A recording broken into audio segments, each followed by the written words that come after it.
মনুষ্য জীবনে কর্তব্য। বাড়িতে যদি গুরুজন আসে সবার আগে পা ধোবার ব্যবস্থা করতে হবে।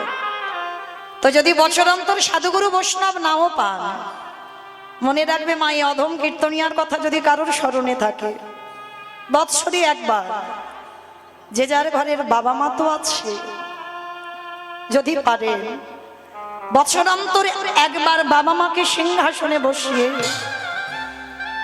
বছরে যেমন ভগবানকে সেবা দাও, ভগবানকে পূজা দাও, ভগবানকে খেতে দাও, ঠিক বছর অন্তর একবার সিংহাসনে বাবা মাকে বসিয়ে নিজের হাতে দুটো চরণ যুগল ধৌত করে নিজের হাতে একবার যত্ন করে খাইয়ে দিও। ভেবে দেখেছেন আপনারা আমরা ছিলাম কোথায়? 10 মাস 10 দিনে যে মা কত কষ্ট ভোগ করে, কত যন্ত্রণা ভোগ করে গর্ভে ধারণ করে রেখেছে। তাহলে আমাদের মনুষ্য জীবনে কি কর্তব্য নয় যে বছরে একবার অন্তত বাবা মার চরণ যুগল ধৌত করে একবার অন্তত নিজের হাতে খাইয়ে দিই? যে মা তো কত রাত নিজে না খেয়ে সন্তানকে খাইয়েছে, যে মা কত রাত না ঘুমিয়ে সন্তানকে ঘুম পাড়িয়েছে, আর সেই সব সন্তানরা বাবা মাকে নিয়ে বৃদ্ধাশ্রম। কিন্তু মনে রেখো মা, এই জগতে ভগবান ভাগবতে সুদামাকে বারবার বলেছে, সুদামা এই পৃথিবীতে সব থেকে বড় গুরু হলো যে যার ঘরের বাবা মা। তারপরে গুরু হলো শিক্ষা গুরু, দীক্ষা গুরু, তারপরে গুরু হলাম আমি ভগবান। কই ভগবান তো একবারও জাহির দেখিয়ে বলেনি সব থেকে বড় গুরু হলাম আমি ভগবান। না, সবার আগে বাবা মাকে জায়গা দিয়েছে। কেন? কারণ সব থেকে বড় গুরু তো যে যার ঘরের পিতা মাতা, তারপরে গুরু হলো শিক্ষা গুরু, দীক্ষা গুরু, তারপরে গুরু হলাম আমি ভগবান। তাই ভগবান রাজস্বী যজ্ঞে আচরণ করে শিক্ষা দিলে, ওরে কলির জীব তোদের ঘরে যদি গুরুজন আসে সবার আগে পা ধোবার ব্যবস্থাটা করিস। আর ভগবান শুধু পা ধোবানো নয় বাবা, আরো একটা কাজ করেছিল। কি কাজ জানো? যত যত ভক্তরা প্রসাদ পেয়েছে, কৃষ্ণ দয়াময় ওই প্রসাদের পাত্রগুলো নিয়ে নর্দমায় ফেলেছে। শুধু নর্দমায় ফেললো না বাবা, ওই পাত্র থেকে একটু করে প্রসাদই তুলে নিয়ে কৃষ্ণ আমার সারা গায়ে মারছে। বুঝি ভকেতে নিতাই গৌর প্রেমানন্দে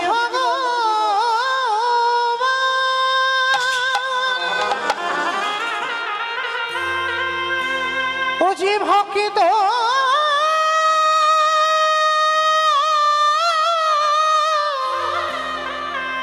ভকিত ছাড়া কিছু জানে না।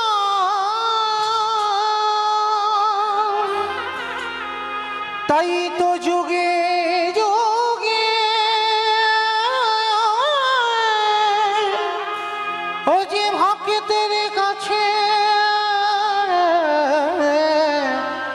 ছুটে আসে। আড়ালে যেই না ওই এঁটোগুলো গায়ে দিচ্ছে, যুধিষ্ঠির মহারাজ বলল, কৃষ্ণ কৃষ্ণ ভক্তদের চরণ ধোয়াচ্ছিস, মেনে নেওয়া যায়। ভক্তদের এঁঠো পাতাগুলো নর্দমায় ফেলছিস, মেনে নেওয়া যায়। কিন্তু কৃষ্ণ ভক্তদের এঁঠোগুলো নিয়ে তুই গায়ে মাখছিস কেন? ভগবান কথাটা শোনার সঙ্গে সঙ্গে বলেছিল, দাদা গো, এই জগৎ সংসারের মাঝে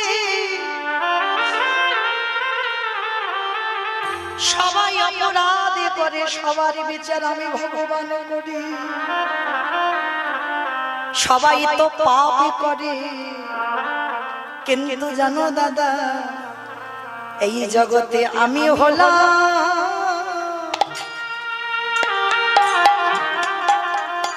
হলাম মহাপাপী।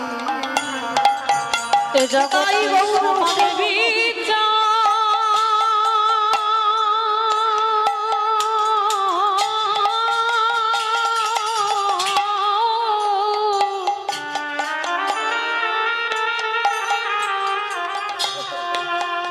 জগতে সবার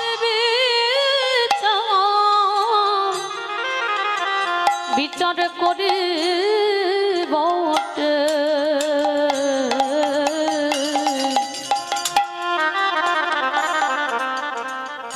এ জগতে আমি হলাম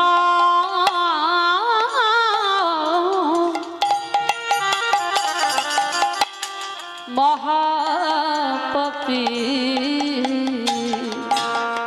ওরে কৃষ্ণ রে, ওরে কৃষ্ণ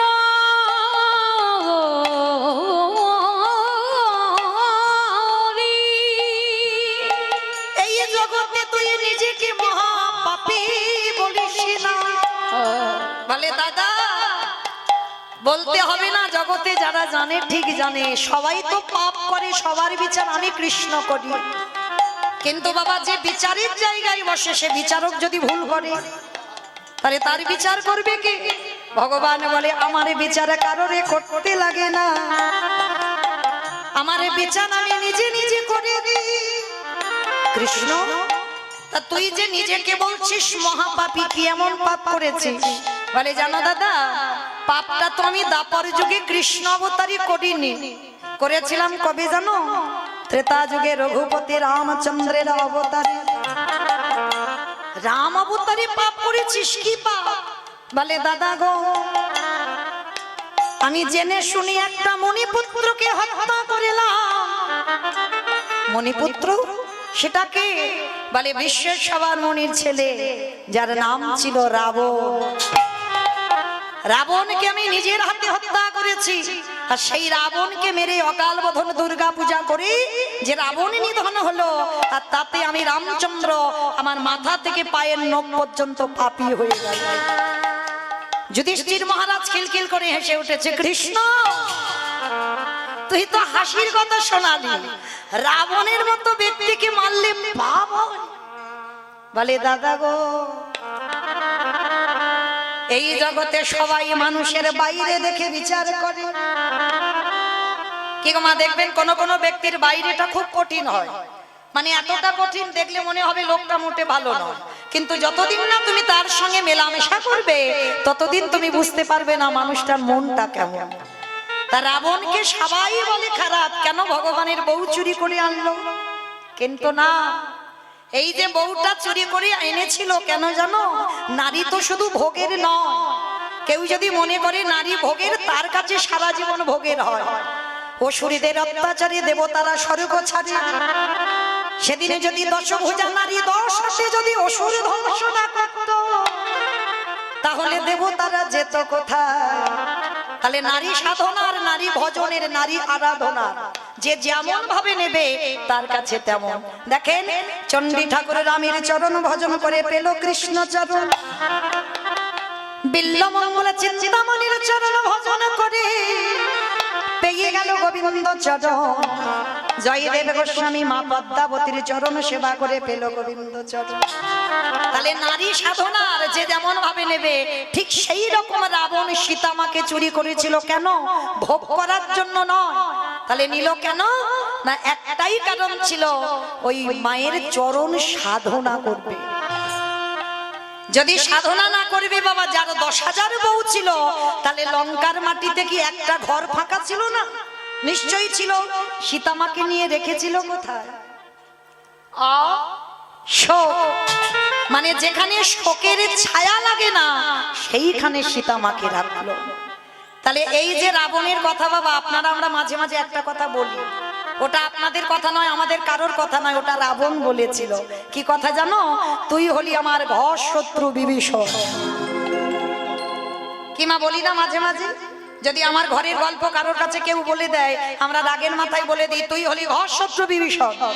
আমার খাবি আর আমার পড়বি, আর আমার ঘরের গল্পগুলো তুই বাইরে বলে বলে বাড়াবি। এই যে ঘর শত্রু বিভীষণ রাবণ বলেছিল কবে জানো? যেদিনে লঙ্কাতে ঘোষণা হয়েছিল মা রাম নাম করা চলবে না, আর যারা যারা রাম নাম করবে তাদের নাকি মৃত্যুদণ্ড দেওয়া হবে। আর সেই খবরটা পেয়ে বাবা লঙ্কাতে সবাই চুপচাপ, কেউ রামের নাম করে না, আর যদি বা করে সব মনের ভিতরে। কিন্তু মনে রেখো মা, প্রদীপের তলায় অন্ধকার, প্রদীপের তলায় অন্ধকার নয়। দেখবে অন্ধকার ঘরে প্রদীপটা জ্বালিয়ে দেবে, তেল দেবে, সলতে দেবে, প্রদীপটা জ্বলছে, ঘরটা সব আলো হয়ে গেল, আর ওর তলার দিকে তাকিয়ে দেখবে অন্ধকার। যে রাবণ ঘোষণা করলো রাম নাম করা যাবে না, আজকে সেই লঙ্কাতে রাতের অন্ধকারে বিভীষণ জানালা দরজা বন্ধ করে হারাম হারাম বলে কাঁদে।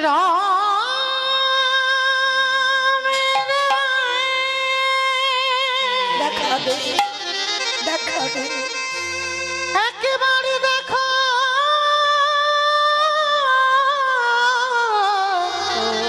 দেখো রে। ওরে তুই নাকি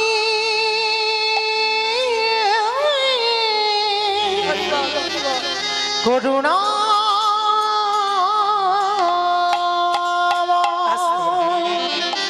মন দিয়ে শুনবেন মা। দাদা জানবার ভয়ে চুরি করে রামের ছবিটা ধরে কাঁদে রাতের বেলা, কিন্তু দিয়ালেরও কান আছে। একজন কর্মচারী গিয়ে খবর দিল, মহারাজ মহারাজ, আপনি তো বলেছেন যারা যারা রাম নাম করবে তাদের নাকি মৃত্যুদণ্ড দেওয়া হবে। চলেন দেখবে, চলেন এক্ষুনি আমি দেখে আসছি আপনার ভাই ঘরের দরজা বন্ধ করে রাম নাম বলে কাঁদছে। যেই না রাবণের কানে গেল, রাবণ পাগলের মতো ঊর্ধ্বশ্বাসে ছুটতে ছুটতে যাচ্ছে, আর গিয়ে যেই না দরজাটা খুলেছে, দেখে না বাবা সত্যি রামের ছবিটা ধরে বিভীষণ কাঁদছে। পিছন থেকে কাউকে কিছু না বলে সজোরে গিয়ে রাবণ কি করেছে, একেবারে বিভীষণের বুকে লাথি মেরেছে।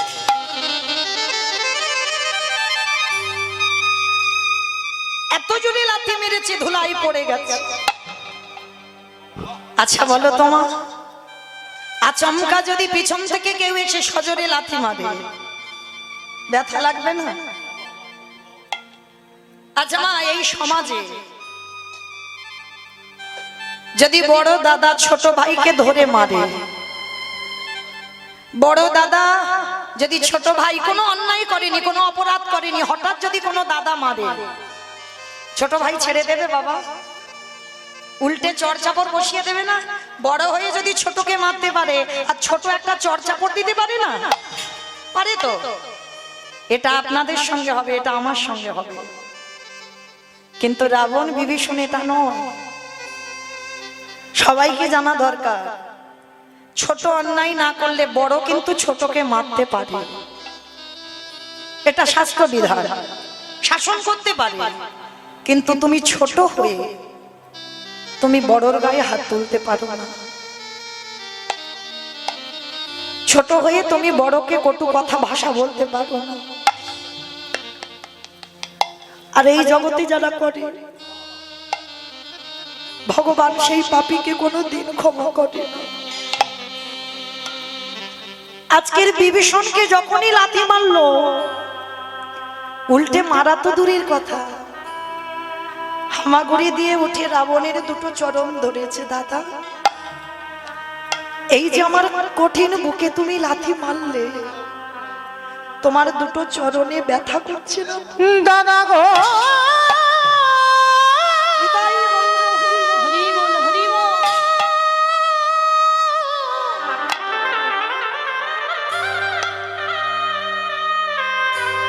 আমার এই কঠিন বুকে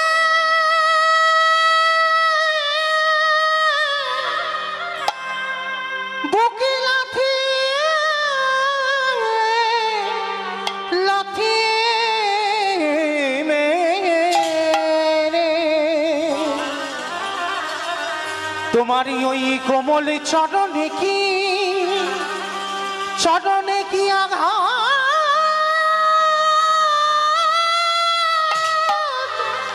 লাগে।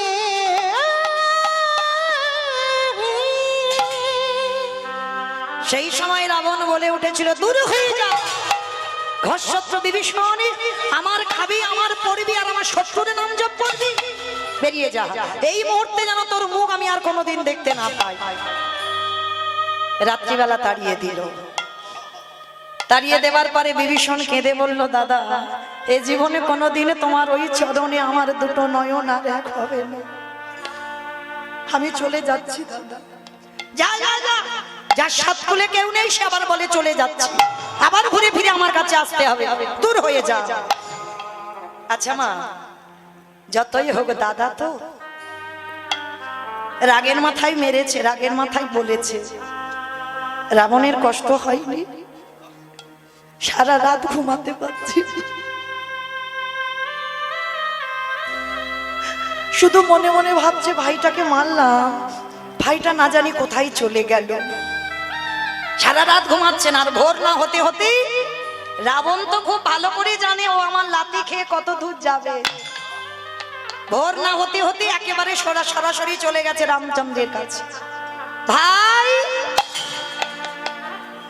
ভাই কোথায় আছিস, বেরিয়ে আয়, আমি তো দাদা এসেছি।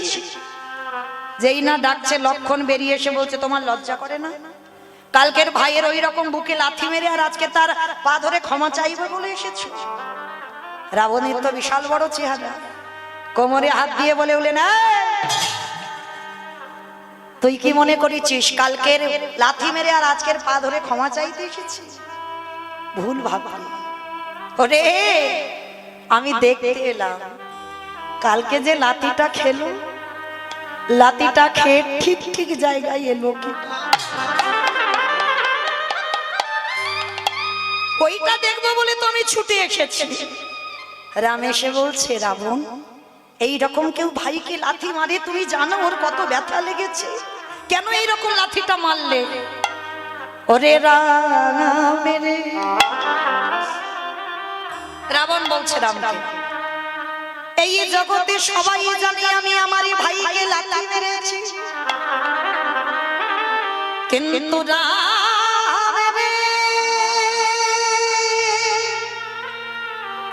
ওটা তো কোনো সাধারণ লাথি ছিল না, ওটা ছিল বৈরাগ্যের লাথি। কত রাতে, কত দিন, কত মাসে, কত দিন ধরে আমার ভাইকে দিয়েছি, আমি মনে মনে ভাবি এমন একটা দিন আসবে যেদিনে আমার ভাইকে লাথি মেরে চিরজনমের মতো তোর রাতুল চরণে পাঠাইয়ে দেব। ওরে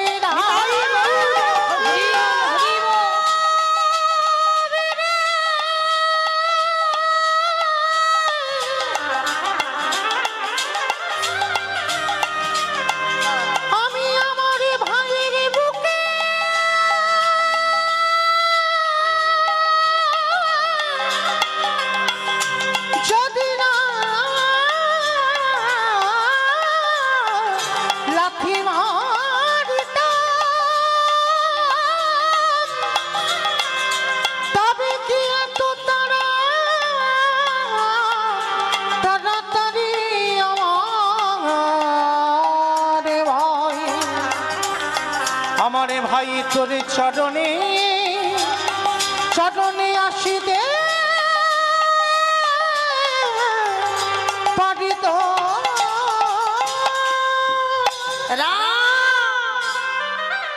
লাঠিটা দিলাম বলে তো আমার ভাই তোর চরণে এলো, লাঠিটা যদি না দিতাম আমার ভাই কি এত তাড়াতাড়ি আসতো? রাবণ বলছে, রাম সবাই দেখলো আমি লাথি মেরেছি, কিন্তু ওই লাঠিটা মেরে আমি কলির জীবকে একটা শিক্ষা দিলাম। ভালো করে শুনবেন মা এই জায়গাটা, রাবণ ভাইকে লাথি মেরে আপনাদের আমাদের কি শিক্ষা দিল? ওরে কলির জ্ঞানন্ধজি, এই জগতের সংসার মাঝি সবাইকে একদিন লাথি ঝাঁটা খেতে হবে। ভালো করে শুনবেন, সবাইকে খেতে হবে, লাথি ঝাঁটা তোমায় খেতে হবে। কেন? আজ তুমি দাঁড়াতে পারছ, তুমি দুটো হাত দিয়ে গোবিন্দ সেবা করতে পারছ, তুমি কানে কৃষ্ণ নাম শুনতে পাচ্ছ, এই নয়নে ভগবান দেখতে পাচ্ছ, তুমি বদনে কৃষ্ণ নামে বলতে পাচ্ছ, তোমার 10 ইন্দ্রিয় চলছে, কিন্তু যেদিন তুমি আর দাঁড়াতে পারবে না, যেদিন তোমার দুটো হাত গোবিন্দ চরণে তুলসী দিতে পারবে না, যেদিন তুমি কানে আর কিছু শুনতে পাবে না, যেদিন তুমি চোখে আর দেখতে পাবে না, যেদিন জিহ্বায় কৃষ্ণ বলতে পারবে না, যেদিন তোমার 10টা ইন্দ্রিয় শীতল হয়ে যাবে, যেদিন তুমি বিছানায় পায়খানা প্রস্রাব করিবে, এই সংসার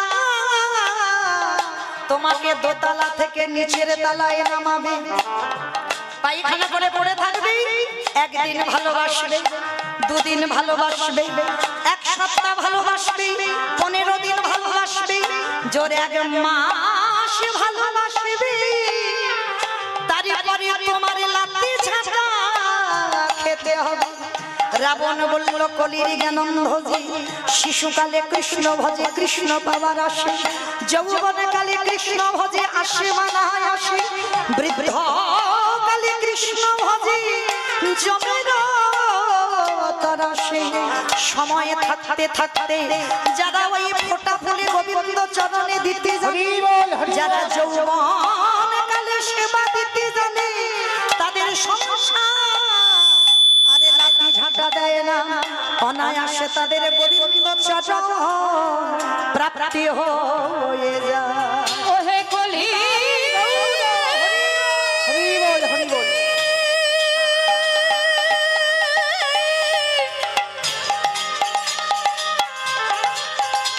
একেবারে সময় থাকতে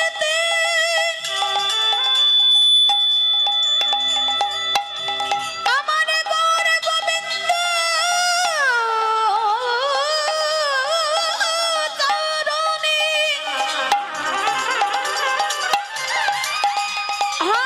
গোবিন্দ বলে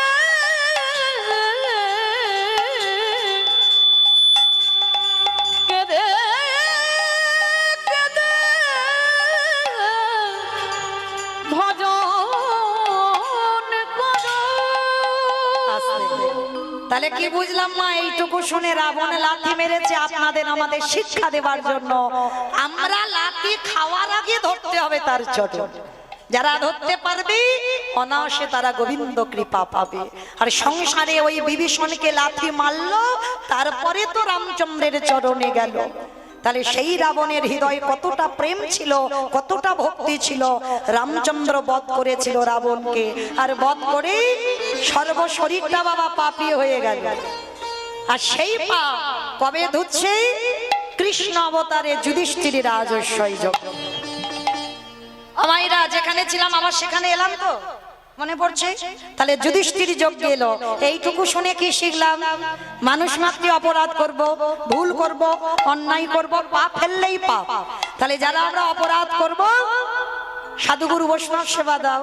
সেবা যদি না পারো তাদের এঁঠো পাতাগুলো পরিষ্কার করো। তাও যদি না পারো বৈষ্ণবদের একটু প্রসাদী গায়ে মেখে নাও।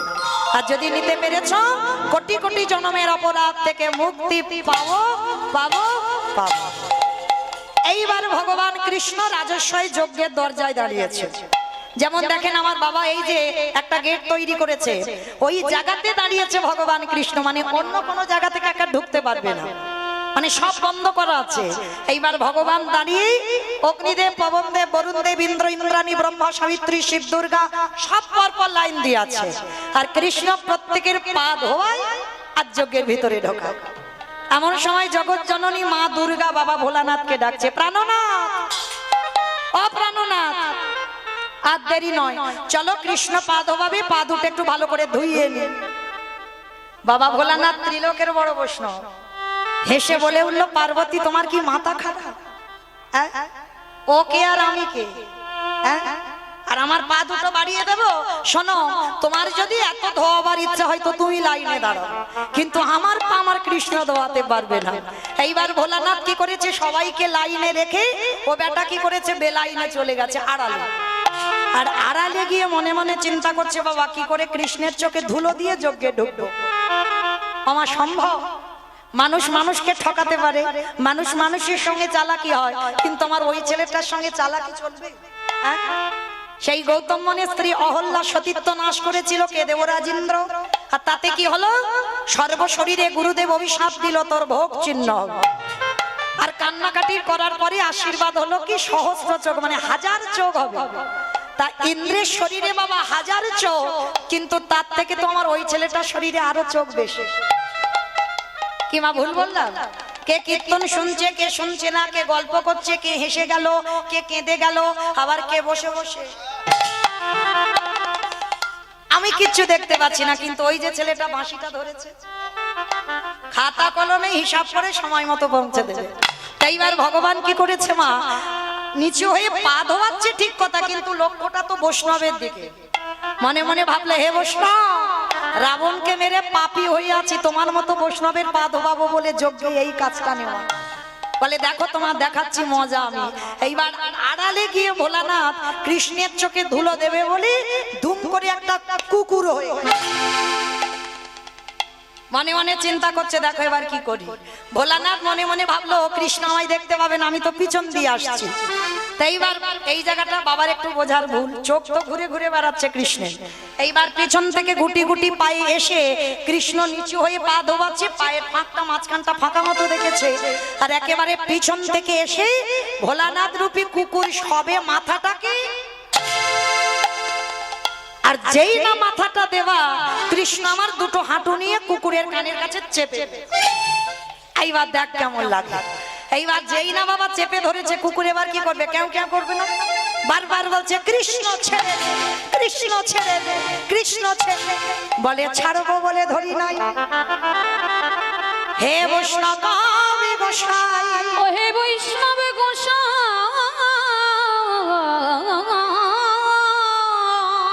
তোমার মতো বৈষ্ণবের দুটো চরণ ধোবালে বোধহয় আমার কম হতো। ওই জন্য কৃপা করে করুণা করে তুমি আমার জন্য আরো এক্সট্রা দুটো জুড়ে দিয়েছো। আমা বুঝতে পেরেছো? শিব ঠাকুরের কটা পা? দুটো পা। আর কুকুরের কটা পা? চারটে।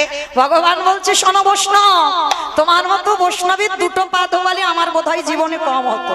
ওই জন্য তুমি কৃপা করে আমার জন্য আরো এক্সট্রা দুটো জুড়েছ। এবারে দাহু দাহু চলো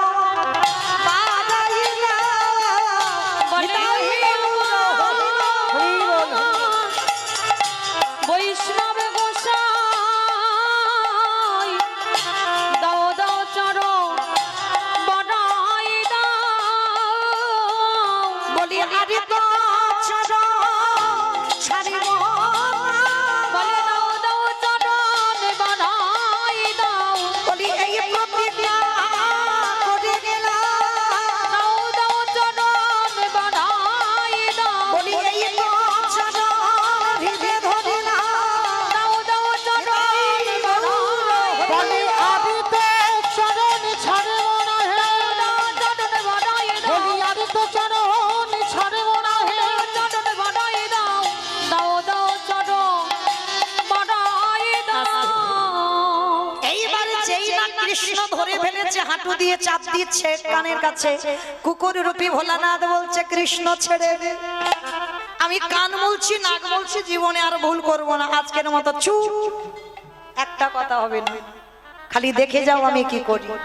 মোটা দড়ি নিয়ে কুকুরটাকে আষ্টে পিষ্টে বেঁধেছে, কিন্তু বাঁধলে কি হবে? কুকুরের চারটে পা তো শুধু ছটফট করছে। ভগবান বলে এবার পায়ের ব্যবস্থা করতে হবে। মোটা দড়ি নিয়ে কুকুরের চারটে পা এক জায়গা বেঁধে দিয়েছে। আর যেই চারটে পা বেঁধে দিল, আর কি কুকুর কিছু করতে পারবে? শুধু নয়নে জলে ধুলাই গড়াগড়ি যায়। আরে বলে কৃষ্ণ রে, ওরে কৃষ্ণ রে,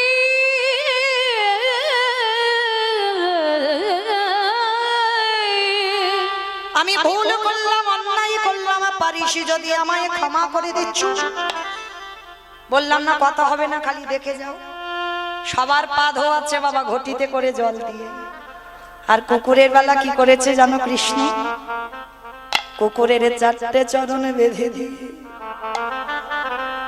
খালি বিলি নদী নালা পুকুরে ঘাটের জলে নয়, কৃষ্ণ দয়াময় আমার কুকুরের চারটে চরণের হৃদয়ে ধরে।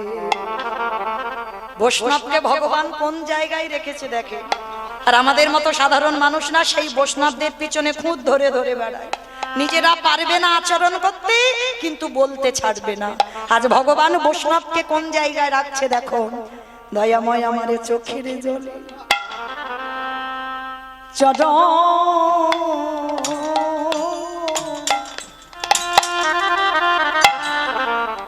চরণ ধোবা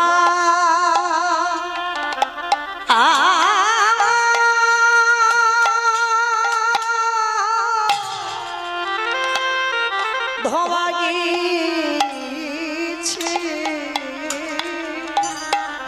হে বৈষ্ণবে কৃপা নিতাই গৌর প্রেমানন্দে হরি বল, হরি বল।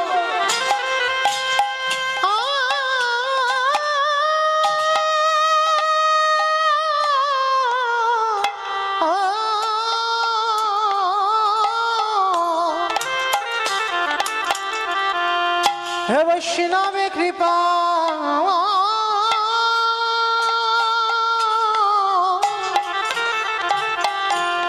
কৃপা করো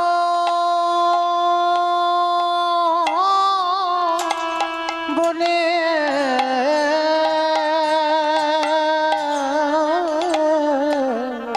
আজ চোখের জলে চর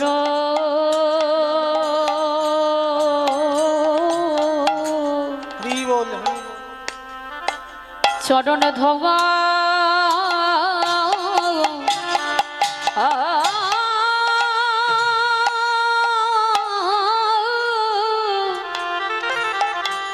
ধোয়াইছে। হরে কৃষ্ণ রে, হরে কৃষ্ণ রে। আমি তোর চরণে বড় অপরাধ করে ফেললাম। আমি অপরাধ করি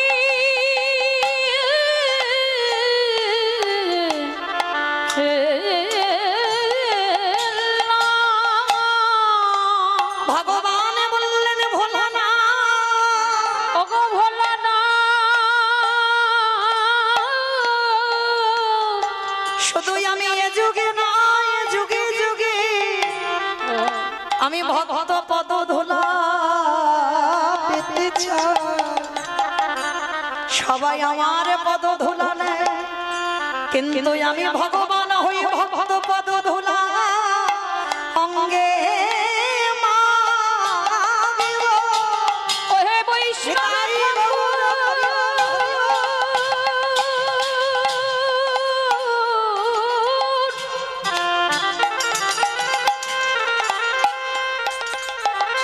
এই জগতে সবাই আমার চরণে সেবা করে বটে,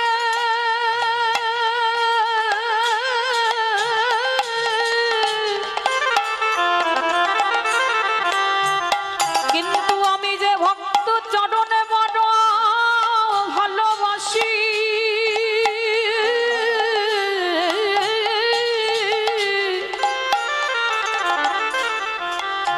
তাই তো যুগে যুগে ওই চরণে অভিলাষী। ওগো বৈষ্ণব হে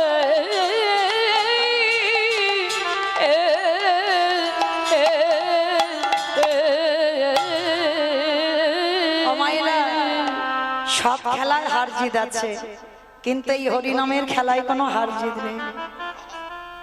বলি সবাই যেতে, বলে সবাই যেতে,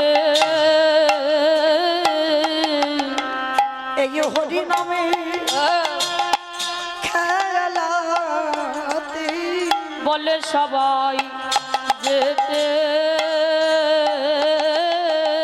শুধু হরিনামে যেতে নয়, আরো কি করে জানো? আজ পিতা ধরে পুত্রের পায়ে, এই হরি নামে মেতে। বলি পিতা ধরে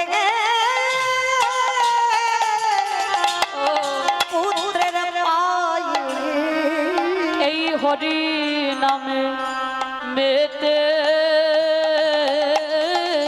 দেখবেন হরিনামে কোনো বিচার হয় না, কে ছোট কে বড় এগুলো বিচার হয় না, বড় হলেও ছোট চরণ ধরে গড়াগড়ি যাচ্ছে, হৃদয়ে হৃদয়ে আলিঙ্গন হচ্ছে, ছোট বড় বিচার হচ্ছে না। কোনো খেলায় হার জিত নেই, এই খেলায় সবাই জিতে যায়। আজকের ভগবান বৈষ্ণবের চরণে যেই না চোখের জল দিচ্ছে, ভোলানাথ রূপী বৈষ্ণবে কেঁদে বলল কৃষ্ণ রে,